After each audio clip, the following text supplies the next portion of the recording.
Selamat datang ke Wajah Dunia, saluran di mana kita menyingkap realiti tersembunyi dan rahasia dari seluruh pelosok bumi. Pada episod kali ini, kita akan menyelami satu realiti yang amat mengejutkan dan penuh kontroversi. Sisi gelap kehidupan serba mewah seorang pemimpin diktator yang sangat berbeza jika dibandingkan dengan penderitaan jutaan rakyatnya yang hidup dalam kelaparan. Bersedia untuk pendedahan yang bakal membuka mata Anda. Mari kita mulakan. Ketika berjuta-juta rakyat Korea Utara bertahan hidup dengan hanya makan nasi rebus dan pes kacang, pemimpin tertinggi mereka, Kim Jong-un, memulakan paginya dengan kopi yang berharga $500 untuk setiap pound. Dia memanjakan dirinya dengan skuad hiburan, Pleasure Squad, yang terkenal, yang terdiri daripada sekitar 2.000 wanita setiap malam, memiliki berpuluh-puluh villa mewah yang tersebar di seluruh negara dan menjalani kehidupan seharian yang sangat mewah, sehingga dicemburui oleh mana-mana pemimpin dunia. 1. Rutin pagi. Tidak seperti pemimpin dunia lain yang mengekalkan jadwal yang ketat, pagi Kim bergantung sepenuhnya kepada sekerap mana dia berpesta pada malam sebelumnya. Dan percayalah, kita akan bercakap tentang pesta-pesta itu nanti, kerana ia sememangnya gila. Sementara rakyat biasa Korea Utara bangun dengan lagu kebangsaan yang berkumandang dari pembesar suara negara, Kim bangun di kediaman Pyongyang, sebuah rumah agam yang sangat mewah sehingga membuatkan Rumah Putih kelihatan biasa sahaja. Dibina pada tahun 1983, estet ini mempunyai pawagam peribadi dengan 1,000 tempat duduk, pelbagai kolam renang berserta gelongsor air, trek larian, padang sukan, kandang kuda dan juga lapang sasar menembak. Tetapi di sinilah ia menjadi benar-benar gila. Di bawah rumah agam ini terdapat pusat arahan bawah tanah yang diperkukuh dengan besi dan konkrit bersalut plumbum yang direka khusus untuk bertahan daripada serangan nuklir. Keseluruhan hartanah ini dikelilingi oleh pagar elektrik, medan periuk api, dan pos pemeriksaan tentera dengan sambungan kereta api pribadi yang menghadap ke sebuah tasik buatan manusia. Propaganda Korea Utara mendakwa pemimpin ketuhanan mereka begitu berdedikasi untuk membantu rakyatnya, sehingga dia membakar semua tenaganya untuk negara sehingga kan tidak menghasilkan sebarang sisa buangan badan. Ya, Anda dengar dengan betul. Mereka secara harfiah mendakwa Kim Jong-un tidak menggunakan tandas kerana dia terlalu sempurna dan kuat bekerja. Tahap propaganda yang tidak masuk akal yang menyelubungi fungsi asas manusia lelaki ini menunjukkan betapa terputusnya rejimnya daripada realiti. 2. Sarapan yang layak untuk seorang diktator. Kim memulakan harinya dengan secawan kopi yang baru dibancuh, seolah-olah dia mempunyai jadual paling sibuk yang diketahui oleh umat manusia. Kopi paginya berharga sehingga $500 per pound, diimport secara eksklusif dari Brazil. Pada tahun 2024 sahaja, Korea Utara membelanjakan berjuta-juta dolar untuk mengimport kopi yang jarang ditemui ini, manakala rakyat mereka kekurangan nutrisi asas. Fikirkan tentang perkara itu sejenak. 1 pound kopinya memakan kos lebih mahal daripada pendapatan kebanyakan rakyat Korea Utara sepanjang tahun. Selepas ketagihan kafeinnya yang sangat mahal dipenuhi, Kim duduk untuk menikmati sarapan yang akan membuatkan golongan jutawan berasa cemburu. Kita bercakap tentang ham Parma Itali Premium, daging lembu Wagyu asli Jepun, dan potongan daging terbaik yang boleh dibeli dengan wang. Protein sarapan kegemarannya ialah stik daging lembu Kobe yang berharga antara $200 hingga $500 per pound. Dia lebih suka daging yang dimasak secara medium rare, separuh masak, ke rare, kurang masak. Sama seperti yang diajarkan oleh bapaknya, Kim Jong-il. Maklumat ini datang secara langsung daripada Kenji Fujimoto, bekas chef sushi pribadi keluarga itu, yang pernah bekerja di dalam dunia peribadi mereka selama bertahun-tahun. Fujimoto mendedahkan bahawa bapa dan anak itu kerap makan bersama-sama, menikmati steak yang sangat mahal ini, manakala rakyat mereka terpaksa bertahan dengan catuan beras dan pes kacang daripada kerajaan. Perbezaannya sangat memuakkan apabila anda benar-benar memikirkannya. Tetapi daging Kobe hanyalah permulaan kepada kemewahan sarapan Kim. Dia juga menuntut agar disediakan sushi segar yang dibuat dengan toro, bahagian berlemak tuna yang dianggap sebagai potongan paling mahal. Tidak hairanlah Kim mempunyai berat lebih 300 pound. Berat badannya bukan sahaja berpunca daripada makan berlebihan. Ia adalah hasil daripada memakan makanan paling mahal di dunia sambil mengekalkan gaya hidup sedentari, tidak aktif sepenuhnya. Terdapat satu lagi butiran yang mengejutkan tentang rutin sarapannya. Kim mempunyai obsesi terhadap keju Swiss Emmental yang berkembang semasa pendidikannya di Switzerland. Dia mengimport sejumlah besar keju yang beraroma dan mahal ini walaupun berdepan dengan sekatan antara bangsa. Pertubuhan Bangsa-Bangsa Bersatu, PBB, telah mengharamkan import makanan mewah ke Korea Utara. Tetapi Kim terus menerima penghantaran melalui rangkaian penyeludupan terperinci yang menelan kos berjuta-juta dolar setiap tahun bagi rejimnya. Pilihan makanan lautnya juga tidak kurang melampau. Kim kerap menikmati udang karang, lobster, dan caviar, yang kedua-duanya dilarang secara jelas oleh sekatan PBB. Dia mengimpor kaviar Laut Kaspia yang terbaik dan udang karang premium untuk memuaskan keinginannya. Walaupun bapanya pernah gagal dalam percubaan untuk menubuhkan ladang udang karang domestik, apabila pengeluaran tempatan tidak dapat memenuhi piawaiannya, dia hanya mengabaikan undang-undang antarabangsa dan terus mengimportnya. Mungkin yang paling kontroversi, Kim kerap menikmati sup sirip yu, satu hidangan yang kontroversi yang sesuai untuk pemimpin yang penuh kontroversi. Tetapi jika Kim tidak bimbang tentang tindak balas nuklir, mengapa dia perlu bimbang tentang ikan yu? Jika Anda telah menonton sejauh ini, kami sangat gembira untuk mengetahui bahwa Anda menyukai video ini. Dan jika video ini membuat Anda berkata, "Tunggu, apa?" Walau sekalipun, silakan kongsi video ini dengan rakan-rakan Anda. Dan jika Anda menonton melalui telefon Anda, jangan hanya berhenti pada butang like. Tekan butang hype tepat di bawah ini. Ia sangat membantu saya menjana sedikit pendapatan tambahan. Dan sekarang, mari kita lihat berapa banyak wang yang dibelanjakan oleh pemimpin Korea Utara ini untuk gaya hidup, alkohol dan rokoknya yang membahayakan kesihatan. 3. Ketagihan alkohol. Kim Jong-un dilaporkan membelanjakan 30 juta dolar setiap tahun hanya untuk mengimport alkohol bagi dirinya dan orang-orang kanannya. 30 juta dolar. Itu lebih banyak daripada jumlah KDNK sesetengah negara kecil yang dibelanjakan sepenuhnya semata-mata untuk mabuk. Pada tahun 2019, pihak berkuasa Belanda telah memintas hampir 1 juta botol vodka Rusia di pelabuhan Rotterdam.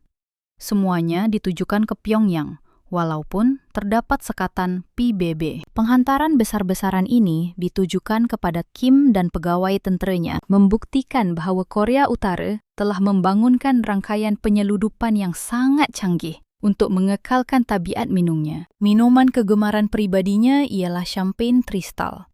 Dan menurut bekas chef Fujimoto, Kim kerap meminum 2 botol penuh dalam satu sesi. Setiap botol berharga ratusan dolar, bermakna perbelanjaan champagne pada satu malam biasa memakan kos lebih tinggi daripada gaji bulanan kebanyakan orang.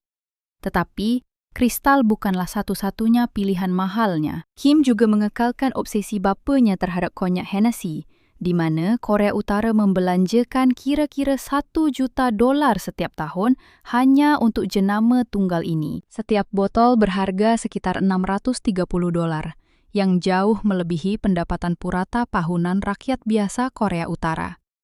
Pikirkan tentang ketidaksamaan tersebut. Sebotol konyak Kim berharga lebih tinggi daripada pendapatan yang diperoleh rakyatnya sepanjang tahun bekerja. Pendedahan yang paling mengejutkan tentang tabiat minum Kim datang daripada kesaksian Fujimoto, di mana Kim pernah bermegah meminum 10 botol wine Prancis dalam satu malam. Walaupun dakwaan ini mungkin diperbesar-besarkan, ia menunjukkan skala penggunaan alkoholnya.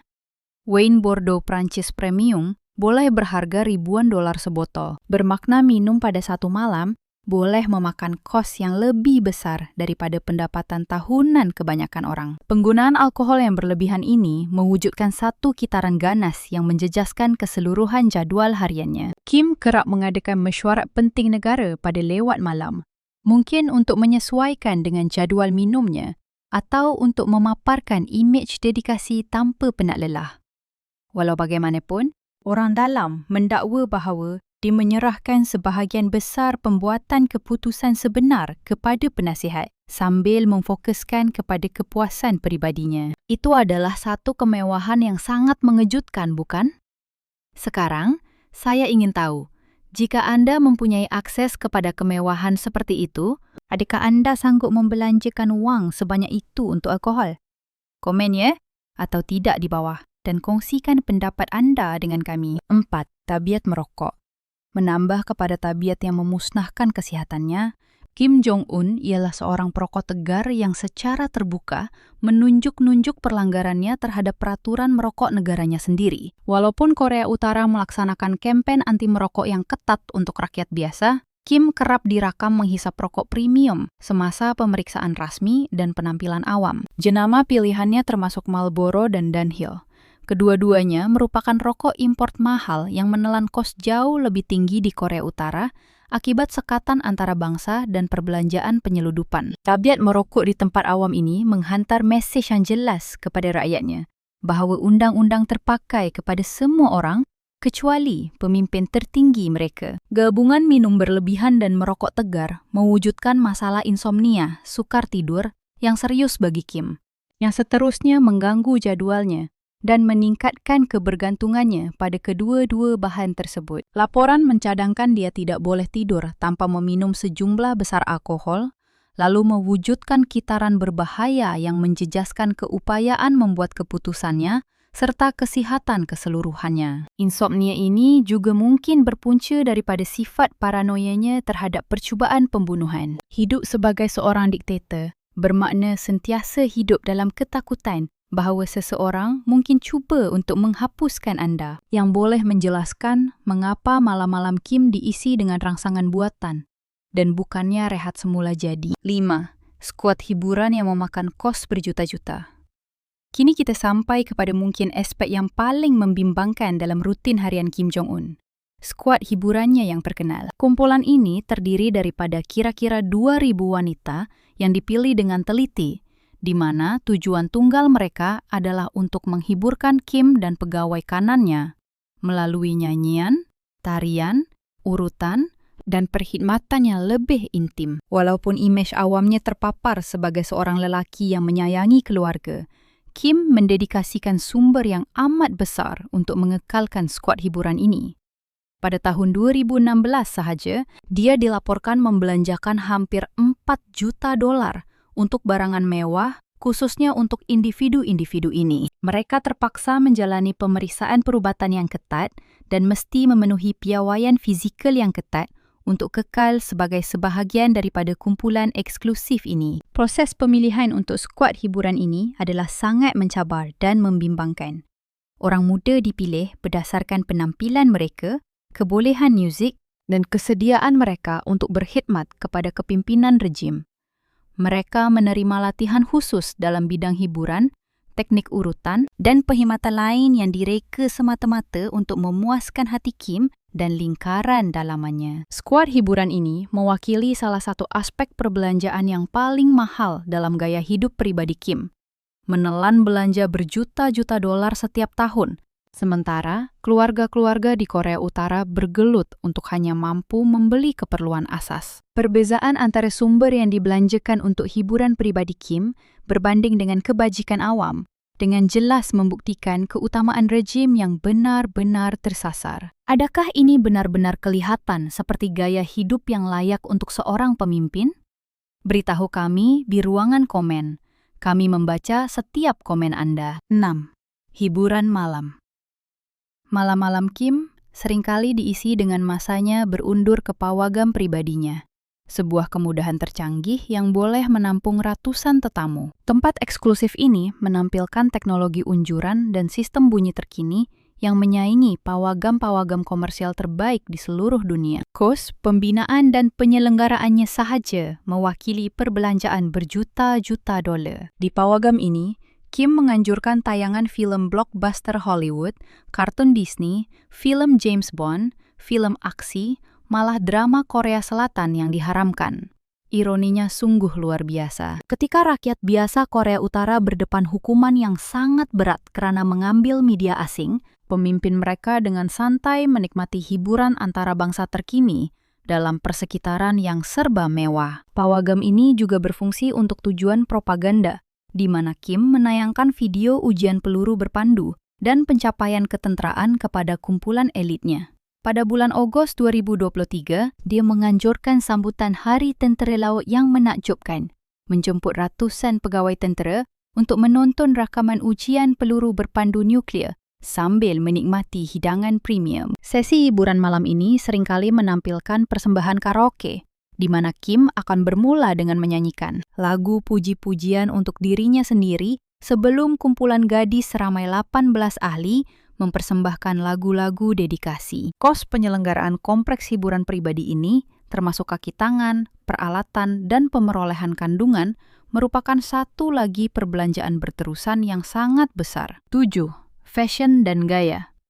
Obsesi Kim Jong-un terhadap penampilan pribadinya melangkaui sifat mementingkan kecantikan yang biasa. Almari pakaiannya terdiri secara eksklusif daripada suit dan jaket yang ditempa khas, custom tailored, di mana masing-masing berharga ribuan dolar dan diimport dari rumah-rumah fashion Eropa, walaupun terdapat sekatan antara bangsa. Gaya signaturnya biasanya menampilkan suit gelap dengan tali leher atau jaket gaya Mao, yang mengingatkan orang ramai kepada pakaian datuknya, Kim Il-sung. Walau bagaimanapun, tiada sesiapapun di Korea Utara yang berani untuk menggayakan potongan rambut tertentu itu. Kerajaan Korea Utara menyiarkan program televisyen yang mengajar rakyat cara memotong rambut mereka mengikut piawaian gaya hidup sosialis. Terdapat tepat 28 gaya rambut yang diluluskan, 18 untuk wanita dan 10 untuk lelaki. Tetapi inilah bahagian yang pelik.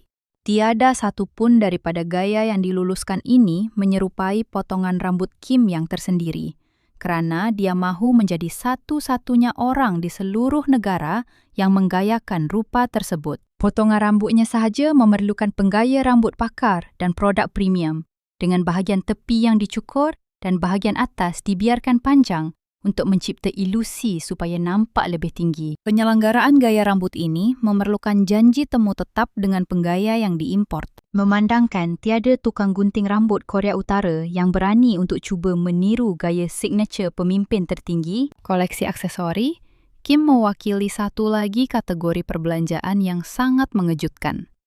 Menurut akhbar Telegraph, koleksi jam tangan pribadinya dinilai lebih daripada 8,2 juta dolar. 8,2 juta dolar dibelanjakan untuk jam tangan, sementara rakyatnya kekurangan alat penunjuk masa yang asas atau bahkan ketiadaan tenaga elektrik yang boleh diharap untuk menghidupkan jam. Dia jarang sekali kelihatan di khalayak ramai tanpa memakai salah satu jam tangan mahal ini. Dia seringkali menukar antara pelbagai jenama mewah yang berbeza bergantung pada acara. Ini bukan sekadar jam tangan mahal. Ia adalah barangan penegasan yang direka untuk memancarkan kekayaan dan kuasa kepada sesiapa sahaja yang melihatnya. Satu lagi aksesori tetapnya ialah teropong kepercayaannya yang sentiasa dibawa ke setiap penampilan awam. Walaupun ini mungkin kelihatan praktikal untuk seorang pemimpin yang memeriksa kemudahan tentera, teropong itu sendiri adalah peralatan optik premium yang berharga ribuan dolar. Malah aksesorinya yang paling biasa pun mewakili perbelanjaan yang jauh melebihi pendapatan tahunan kebanyakan orang. 8. Koleksi kereta. Semangat Kim Jong-un terhadap kenderaan mewah berkembang semasa pendidikannya di Switzerland, di mana dia didedahkan dengan kecemerlangan otomotif Eropa. Koleksi semasanya merangkumi beberapa kenderaan paling berprestij dan mahal di dunia, di mana agensi perisikan barat menganggarkan koleksi kereta pribadinya bernilai lebih daripada 100 juta dolar. Cuba hadamkan kenyataan itu sejenak. 100 juta dolar dibelanjakan untuk kenderaan pribadi, manakala rakyat Korea Utara hanya bergantung pada basikal, berjalan kaki atau pengangkutan awam yang sesak dan kerap rosak akibat kekurangan dana penyelenggaraan. Intipati koleksinya ialah Mercedes-Benz S600 Pullman Guard yang bernilai kira-kira $1 juta untuk setiap kendaraan. Ini bukan sekadar kereta mewah. Ia merupakan sebuah kubu bergerak yang menampilkan tetulang plat keluli, lantai berperisai untuk melindungi penumpang daripada letupan, dan tingkap kalis peluru berbilang lapisan yang menghalangnya daripada pecah hancur jika diserang. Pullman Guard ini menampilkan enjin V12 biturbo 5,5 liter yang menghasilkan 517 kuasa kuda, memastikan Kim boleh melarikan diri dengan pantas jika perlu. Kendaraan ini telah menjadi pengangkutan utamanya untuk acara-acara berprofil tinggi sejak dia menjadi pemimpin pada tahun 2011, termasuk sidang kemuncak bersejarah antara AS dan Korea Utara di Singapura. Tetapi Kim tidak bergantung pada satu kendaraan berperisai sahaja. Dia juga memiliki sebuah Maybach 62S yang berfungsi sebagai pengangkutan sandaran dan turut menampilkan pengubah suaian perlindungan yang serupa. Pada bulan Februari 2019, dia dilihat berada di dalam sebuah Mercedes Maybach 600 kalis peluru di Pyongyang, yang kerap dipaparkan dalam media negara sebagai simbol kuasa dan kekayaannya. Koleksinya meluas, melangkaui kendaraan Mercedes, hingga merangkumi sebuah Rolls-Royce Phantom yang digunakannya untuk menyambut kedatangan setiausaha negara AS, Mike Pompeo, ke Pyongyang pada bulan Oktober 2018. Jarak roda panjang, extended wheelbase. Rolls-Royce Phantom ini dihasilkan dalam bilangan yang sangat terhad dan sering disesuaikan secara khusus untuk pemilik individu, yang bermakna versi milik Kim berkemungkinan besar menelan kos yang jauh lebih tinggi daripada model standar. Laporan menunjukkan bahwa Korea Utara mengimpor Audi R8 dan A8 pada awal tahun 2010, sejurus selepas Kim Jong-un mendapat perhatian agensi perisikan antarabangsa. Pendidikan Eropahnya jelas mempengaruhi pilihan otomotifnya, dengan kejuruteraan Jerman mewakili majoriti dalam koleksinya. Kos penyelenggaraan untuk koleksi kendaraan ini mewakili satu lagi perbelanjaan berterusan yang tidak pernah difikirkan oleh kebanyakan orang. Kendaraan-kendaraan mewah ini memerlukan alat ganti khusus, bahan api premium, dan juru teknik pakar, di mana kesemuanya mesti diimport pada kos yang amat tinggi akibat sekatan antara bangsa. 9. Armada Tentara Laut. Jika kemewahan Kim di darat sudah kelihatan melampau, tunggu sehingga Anda mengetahui tentang keseronokan maritimnya. Koleksi kapal layar pribadinya mewakili beberapa perbelanjaan paling tidak masuk akal dalam keseluruhan gaya hidupnya. Dengan kapal-kapal yang menyaingi kapal milik bintang-bintang terbesar Hollywood dan bilioner teknologi. Kapal layar utamanya ialah Princess 95, sebuah kapal mewah sepanjang 95 kaki yang dimilai pada harga $7 juta. Kapal layar ini adalah sebahagian daripada portfolio jenama LVMH yang terkenal, menampilkan teknologi marin terkini, perabot premium, dan kemudahan penginapan yang mengatasi kebanyakan hotel bertaraf 5 bintang. Princess 95 merangkumi meja teh kapten, 3 geladak luas, ruang makan gourmet untuk 10 orang tetamu, sebuah salon mewah, dan 4 bilik tidur yang serba mewah berserta bilik mandi pribadi. Kapal ini boleh menampung sehingga 8 orang tetamu dalam kemewahan mutlak dengan quarters kru dan kawasan perkhidmatan yang direka untuk menyediakan layanan mesra yang lancar. Tetapi satu kapal layar nampaknya masih belum mencukupi untuk pemimpin tertinggi. Imej satelit telah mendedahkan sebuah lagi kapal layar sepanjang 100 kaki yang dilabuhkan bersebelahan kediaman pribadinya berserta barisan jet ski dan sebuah bot riadah sepanjang 60 meter. Nilai gabungan armada maritimnya berkemungkinan besar melebihi $20 juta. Kos operasi untuk menyelenggara kapal-kapal ini mewakili satu lagi perbelanjaan berterusan yang sangat besar. Kapal layar mewah memerlukan kru pakar, bahan api premium, penyelenggaraan berkala, dan kemudahan pelabuhan dok yang selamat. Princess 95 sahaja mungkin memakan kos ratusan ribu setiap tahun, semata-mata untuk penyelenggaraan dan operasi asas. Perbelanjaan maritim ini menjadi lebih mengejutkan apabila anda menganggap fakta bahawa kebanyakan rakyat Korea Utara tidak pernah melihat lautan, apatah lagi merasai pengalaman menaiki bot rekreasi. Aparatus keselamatan. Mungkin tiada aspek dalam gaya hidup Kim Jong-un yang menggunakan lebih banyak sumber berbanding keselamatan pribadinya yang beroperasi sebagai perbelanjaan berterusan besar yang menjadikan keseluruhan bajet pertahanan kebanyakan negara lain kelihatan kecil. Proses pemilihan pengawal pribadi Kim mendedahkan sifat tidak selamatnya, insecurity, tentang susuk tubuhnya sendiri. Semua ahli pasukan keselamatan pribadinya mestilah lebih pendek daripada 5 kaki 5 inci bagi memastikan Kim tidak pernah kelihatan kecil di sebelah barisan pelindungnya. Pengawal-pengawal ini bukan sahaja dipilih secara fizikal semata-mata. Mereka adalah petarung yang sangat terlatih dan pakar seni mempertahankan diri yang menjalani persiapan khusus selama bertahun-tahun. Kos latihan untuk pasukan keselamatannya mewakili perbelanjaan berterusan yang amat besar. Pengawal-pengawal ini menerima arahan dalam teknik pertempuran lanjutan, pengendalian senjata, pengesanan intipan, pengawasan, dan prosedur perubatan kecemasan. Mereka pada asasnya adalah barisan askar pasukan khas elit yang didedikasikan sepenuhnya untuk melindungi seorang individu sahaja. Keselamatan kediamannya melangkaui pengawal pribadi untuk turut merangkumi sistem pertahanan yang terperinci. Kediaman Pyongyang itu mempunyai tembok tinggi, berbilang pos pemeriksaan keselamatan, kamera pengawasan, pengesan gerakan, dan sistem bunker bawah tanah. Pemasangan dan penyelenggaraan sistem keselamatan ini menelan kos berjuta-juta setiap tahun. Keselamatan komunikasi Kim mewakili satu lagi kategori perbelanjaan yang sangat besar. Dia sangat bergantung kepada sistem komunikasi yang disulitkan, encrypted, untuk merahasiakan perbualan, yang mana ia memerlukan peralatan khusus dan sokongan teknikal yang menelan kos jauh lebih tinggi berbanding kaedah komunikasi standard. Sistem-sistem ini mesti dikemaskini secara berkala dan diselenggara oleh juru teknik pakar. Keselamatan pengangkutannya melibatkan penggunaan 3 pesawat yang sama rupa bentuknya bagi mengelirukan potensi ancaman dan mengurangkan risiko pembunuhan. Mengendalikan 3 pesawat presiden secara serentak melibatkan perbelanjaan bahan api, penyelenggaraan, dan kos kru yang amat besar.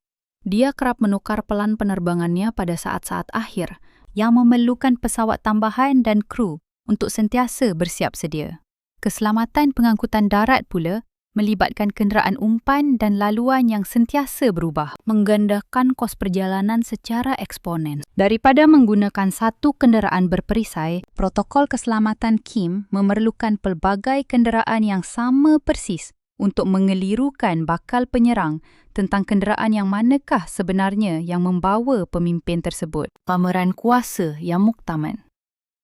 Aspek perbelanjaan keselamatan Kim Jong-un yang paling menyeramkan melibatkan langkah penyingkiran ancaman yang dirasakan, termasuklah ahli keluarganya sendiri. Penyingkiran abang tirinya, Kim Jong-nam di Malaysia, mewakili tahap paling ekstrim dan kos yang sanggup ditanggung Kim untuk mengekalkan kuasa. Kim Jong-nam suatu ketika dahulu pernah dianggap sebagai pewaris kepada kepimpinan Korea Utara. Tetapi dia hilang sokongan selepas ditangkap cuba memasuki Jepun menggunakan pasport palsu pada tahun 2001.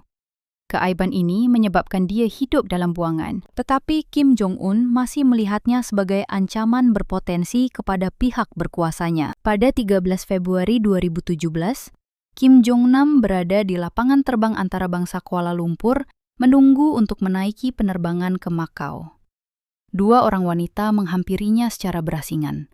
Seorang menyapu bahan berminyak ke wajahnya, manakala seorang lagi menutup mata dan mulutnya sebelum mereka berdua cepat-cepat menghilang.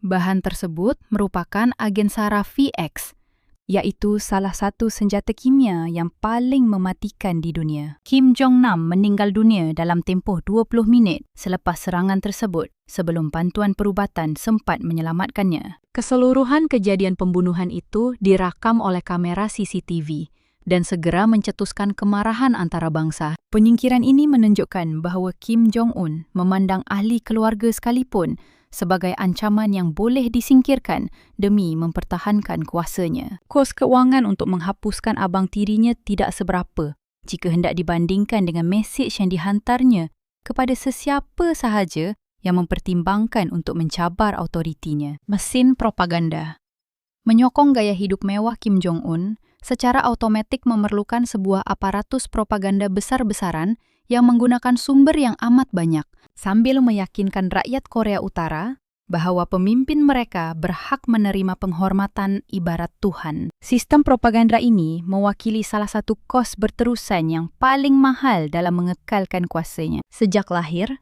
rakyat Korea Utara telah didoktrinasi untuk melihat Kim Jong-un sebagai seorang tokoh suci yang melangkaui batasan manusia normal. Media yang dikawal oleh kerajaan memperkukuhkan lagi imej ini melalui siaran tanpa henti yang menggambarkannya sebagai maha berkuasa dan mampu melakukan pencapaian luar biasa, termasuk kebolehan membaca fikiran.